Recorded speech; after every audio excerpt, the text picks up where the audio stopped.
हाँ, मैं एक नर्सिंग स्टाफ हूँ और मेरे साथ जिस हॉस्पिटल में कार्यरत थी, वहाँ के जो डाले 1 महीने से वहाँ पे दौड़ रही हूँ और ये बात क्या बोलते हैं 26 अप्रैल 2025 की बात है।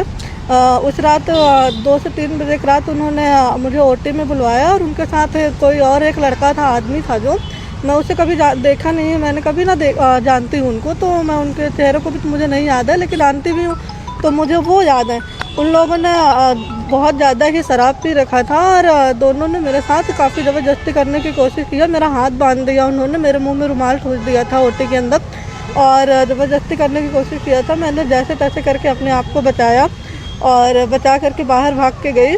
और उसके बाद मैंने उसी टाइम में हॉस्पिटल के एडमिनिस्ट्रेटिव सब कोई आ चुके थे और उसी साथ में उनकी वाइफ जो है डॉक्टर आ गई थी। उन्होंने मुझ पर दबाव बनाया कि मैं ये सारी सूचना क्या बोलते हैं पुलिस को ना दूँ, नहीं तो हॉस्पिटल की छवि ख़राब हो जाएगी, जिस वजह से मुझ पर दबाव बनाया गया। और ना ही मेरी एफआईआर लिखी जा रही थी, ना ही कंप्लेंट कहीं दर्ज हो रही थी। मैंने कई बार हॉस्पिटल में लेटर लिख के दिया, बोलते हैं जान से मारने की धमकी दिया मुझे और उन्होंने बोला कि मैं तुम्हें बदनाम कर दूँगा।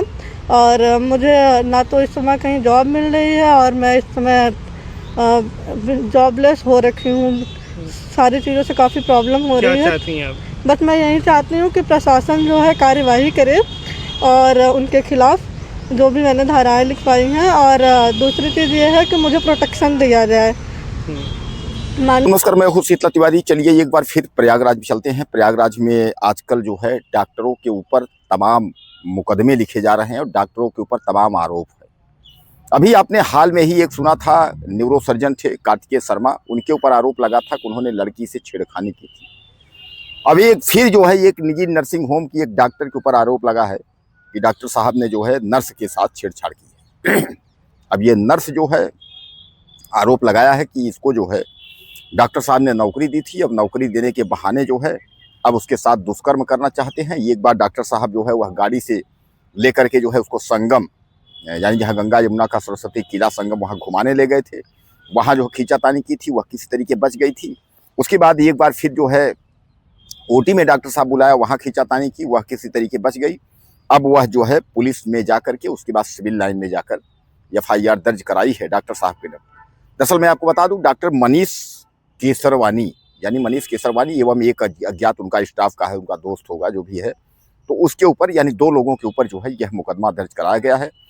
यह नर्स जो है यह बताते हैं कि जो है एक निजी नर्सिंग होम में यानी उन्हीं डॉक्टर साहब के यहाँ जो है यह कार्यरत थी और परीक्षा की वजह से इसने कुछ दिन नौकरी छोड़ दी थी। नौकरी छोड़ने के बाद जो है यह परीक्षा देने चली गई थी। उसके बाद वापस जब आई तो दोबारा नौकरी जो है पाने के लिए डॉक्टर साहब से मांग की थी। डॉक्टर साहब ने इसका मोबाइल नंबर लिया था और मोबाइल के जरिए जो है संपर्क हुआ था। उसके बाद जो है अब ऐसा इस तरीके से कहा जा रहा है, कहा यह भी जा रहा है कि डॉक्टर साहब ने उसको नौकरी दे दी थी और उसके बाद डॉक्टर साहब ने कहा हमने तुमको नौकरी दे दिया है, अब तुम हमको जो है खुश कर दो।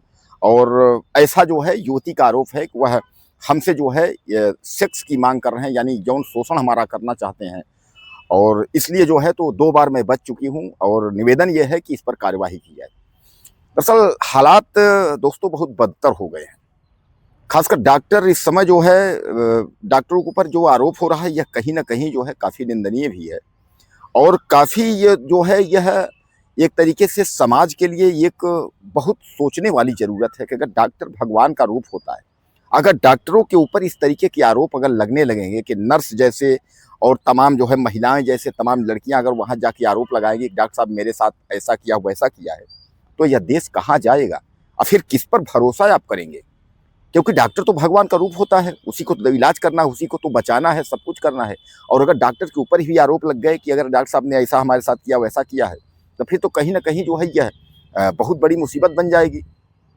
अब कुल मिलाकर के ये जो डॉक्टर मनीष केसरवानी है और एक अज्ञात इनके दोस्त, उनके ऊपर जो है मुकदमा जो है वह पंजीकृत कर लिया गया है। हालांकि यह भी कहा जा रहा है कि उधर से भी जो है तहरीर दी गई है, डॉक्टर साहब की तरफ से तहरीर दी गई है।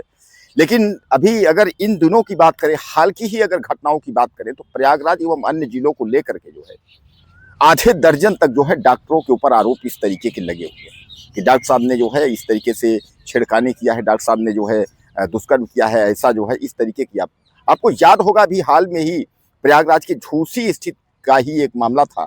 एक जो है निजी नर्सिंग जो है नर्सिंग होम है, वहां भी जो है एक संचालिका, लैब संचालिका के साथ जो है दरोगा और डॉक्टर ने मिल करके यौन शोषण किया था। आपको याद होगा, जो पुरुषोत्तम नर्सिंग होम करके उसका नाम था, तो वहां भी जो है डॉक्टर साहब, यानी कहने का तात्पर्य यह है कि इस तरीके अगर देखेंगे प्रतापगढ़, कौशाम्बी और प्रयागराज को लेकर के जो है, तो आधे दर्जन से ज्यादा ही डॉक्टरों के ऊपर आरोप आए हैं और आरोप इस तरह के लगे हैं। कहीं ना कहीं यह निंदनीय है और ऐसा नहीं होना चाहिए। हालांकि इसकी जो है गहराई से जांच होनी चाहिए। अगर डॉक्टर मनीष केसरवानी अगर इसमें दोषी हैं तो उन पर मुकदमा होना चाहिए, कार्रवाई होनी चाहिए। लेकिन अगर दोषी नहीं है और अगर ज्योति ने इस तरीके से ऐसा कुछ किया है, अगर उनको जो है फंसाने का जो है नेटवर्क में, या उनको उनकी छवि को धूमिल करने की अगर कोशिश की जा रही है, तो फिर ज्योति के ऊपर कार्रवाई हो।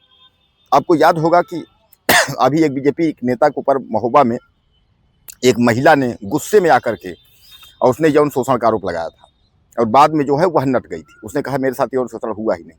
अगर इस तरीके से अगर कहीं कोई कर रहा है तो दोस्तों यह एक बहुत ही जो है दुखद मामला है। इस मामले का जो है बृहद यानी गहराई से जांच होनी चाहिए और इस पर जो है वैधानिक कार्रवाई होनी चाहिए। और आजकल जो नवयुवक लोग हैं उनसे भी हमारा निवेदन है कि डॉक्टर भगवान का रूप है। अगर फर्जी अगर इस तरीके से अगर आप उनके ऊपर अगर कोई कार्रवाई कराना चाहते हैं तो यह तो गलत है। और अगर डॉक्टर ने ऐसा इस तरीके से किया है, दुष्कर्म का प्रयास किया है, अगर डॉक्टर जो है वो गलत है तो बिल्कुल उसको छोड़ना भी नहीं चाहिए। उसके ऊपर जो है गंभीर से गंभीर धाराओं में मुकदमा करना चाहिए ताकि वह भविष्य में इस तरीके का कार्य जो है न किया। क्या लगता है आपको? अपनी राय आप दीजिएगा। अगले वीडियो में मिलते हैं।